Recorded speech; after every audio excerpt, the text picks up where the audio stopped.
Assalamualaikum warahmatullahi wabarakatuh. Salam sejahtera, salam perpaduan, salam kebersamaan dan keharmonian memacu pendidikan negeri Kedah. Salam Malaysia Madani. Saya mengambil kesempatan dan ruang ini ingin merakamkan dan mengucapkan selamat Hari Raya Aidilfitri, maaf zahir batin kepada seluruh warga pendidikan di negeri Kedah Darul Aman.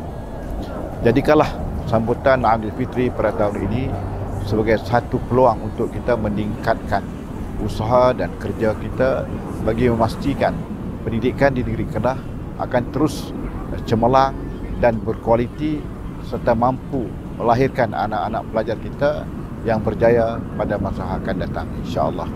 Semoga tahun ini ataupun Aidilfitri pada kali ini akan memberikan natijah yang lebih besar kepada kemajuan dan pencapaian pendidikan di negeri Kedah Darul Aman. Maaf zahir batin. Terima kasih. Warga Jabatan Pendidikan Negeri Kedah Darul Aman mengucapkan Selamat Hari Raya Aidilfitri. Maaf zahir batin.